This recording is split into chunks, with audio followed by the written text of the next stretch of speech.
Welcome students. आज के lecture में हम the ratio and the root test को डिस्कस करेंगे। इनफाइनाइट सीरीज में कन्वर्जेंस और डाइवर्जेंस चेक करने के लिए ये दो इम्पोर्टेंट टेस्ट्स हैं और दोनों टेस्ट में काफ़ी सिमिलरिटीज भी हैं।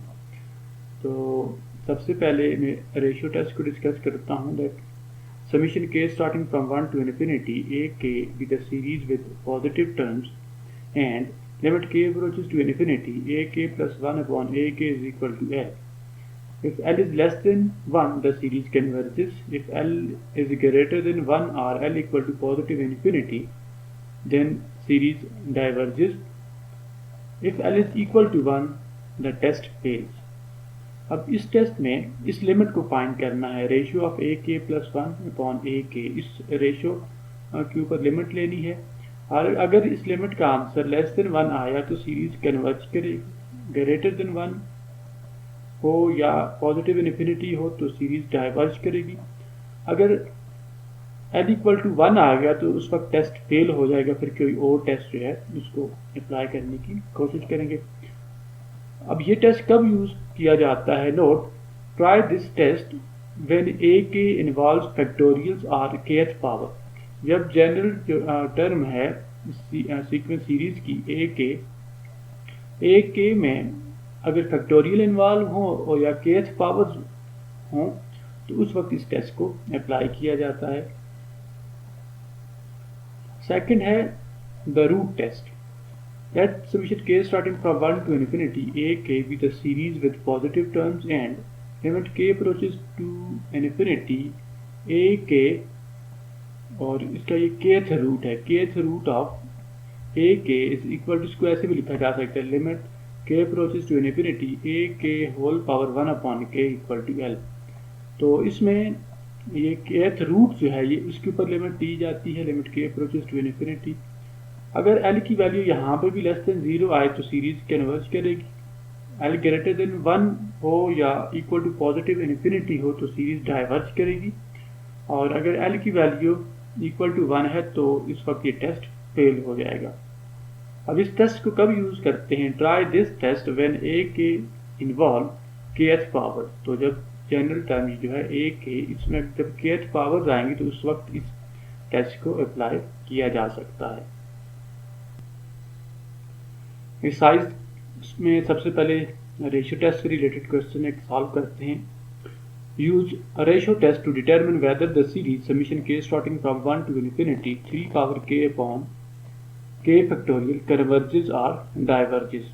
तो क्लियरली इसमें k फैक्टोरियल इन्वॉल्व है तो इसलिए हम इसमें रेशियो टेस्ट अप्लाई करेंगे। तो रेशियो टेस्ट के लिए सबसे पहले हमें ए के की वैल्यू चाहिए। ए के इसकी जनरल टर्म होती है और ए के किसके इक्वल है? A k is equal to 3 power k upon k factorial.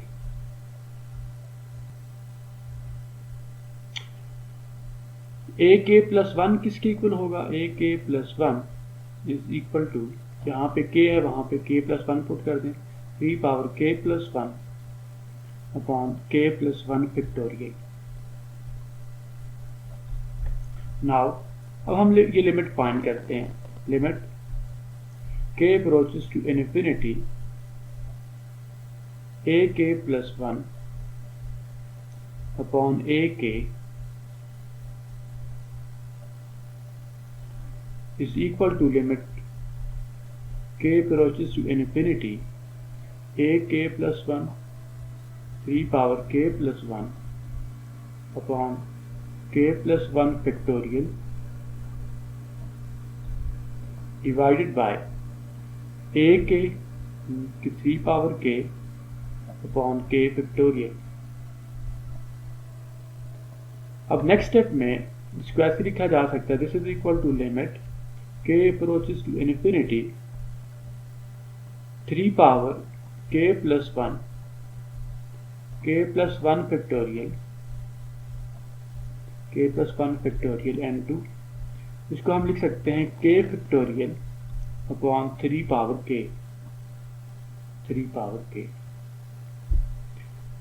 This is equal to limit k approaches to infinity. अब 3 पावर k प्लस 1 को हम लिख देते हैं 3 पावर k इंटू 3 और इसी तरीके से k प्लस 1 फैक्टोरियल को लिखा जा सकता है k plus 1 into k factorial और ये सेकंड फैक्टर ऐसे ही रहेगा k factorial by 3 power k।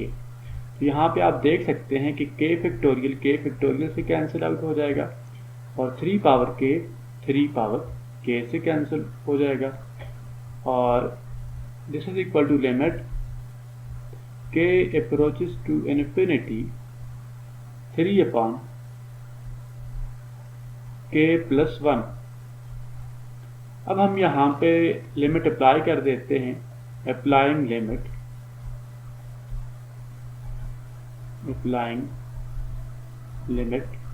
तो जब लिमिट अप्लाई करेंगे तो k इक्वल टू इन्फिनिटी, तो ये बनेगा 3 अपॉन इन्फिनिटी प्लस 1 इन्फिनिटी ही आएगा और anything by infinity this is equal to 0।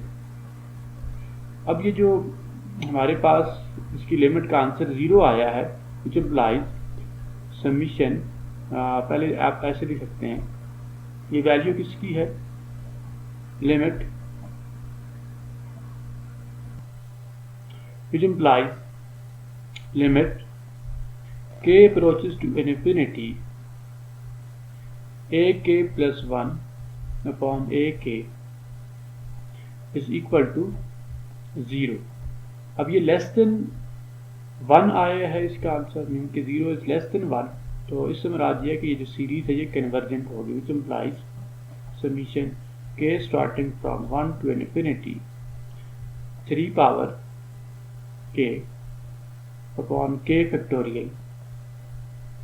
जो सीरीज है हमारी given series 3 power k by k factorial, ये सीरीज कन्वर्ज करेगी, कन्वर्जेस। सो बाय रेशियो टेस्ट हमने इसको ये प्रूव कर लिया कि ये जो सीरीज है ये कन्वर्ज करती है। अब स्टूडेंट नेक्स्ट क्वेश्चन है, इसमें हम रूट टेस्ट को अप्लाई करेंगे और सीरीज की कन्वर्जेंस को चेक करेंगे। अगेन हमारे पास सीरीज है 3k plus 2 upon 2k minus 1 whole power k। तो यहाँ से ak here ak is equal to general term 3k plus 2 upon 2k minus 1 whole power k। ये हमारे पास जनरल टर्म है इसकी। अब हम लिमिट लेते हैं, चूँकि रूट टेस्ट को अप्लाई करना है। Now limit k approaches to infinity ak whole power 1 upon k, this is equal to limit k approaches to infinity ak means 3k plus 2 by 2k minus 1 whole power k है और फिर इसकी further हम power लेंगे 1 upon k। तो power से cancel out हो जाएगी, तो ये बन जाएगा this is equal to limit k approaches to infinity 3k plus 2 upon 2k minus 1। अब क्योंकि ये लिमिट इसकी इन्फिनिटी है, तो infinity by infinity undetermined form होती है। तो हम इसमें ऐसा करते हैं कि यहाँ से k को कॉमन लेते हैं दोनों न्यूमरेटर और डिनोमिनेटर से, limit k approaches to infinity. जब k को न्यूमरेटर से कॉमन लेंगे तो ये हमारे पास आ जाएगा 3 प्लस 2 अपॉन k, और इसी तरीके से डिनोमिनेटर से जब k को कॉमन लेंगे तो ये बन जाएगा 2 माइनस 1 अपॉन k। तो k से कैंसिल आउट हो जाएगा और अब हम इसके ऊपर लिमिट अप्लाई कर देते हैं, तो ये बन जाएगा 3 प्लस 2 अपॉन इन्फिनिटी। याद रखें जब इन्फिनिटी डिनोमिनेटर में होती है तो anything by infinity equal to 0, तो उस वक्त इंडिटरमिनेट फॉर्म नहीं बनती, minus 1 upon infinity. So 2 upon infinity ये बन जाएगा 3 प्लस 0 और 2 माइनस 1 अपॉन इन्फिनिटी, ये भी 0 आ जाएगा। तो इस लिमिट का आंसर आ जाएगा this is equal to 3 upon 2। which implies limit k approaches to infinity।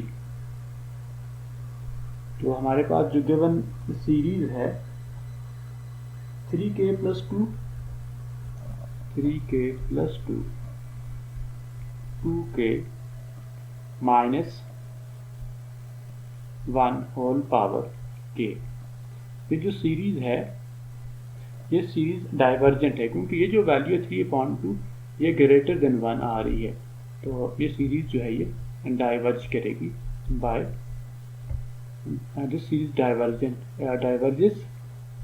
और कौन से टेस्ट से? रूट टेस्ट से हमने इसको ये प्रूव कर लिया है कि ये सीरीज जो है ये डाइवर्ज करती है।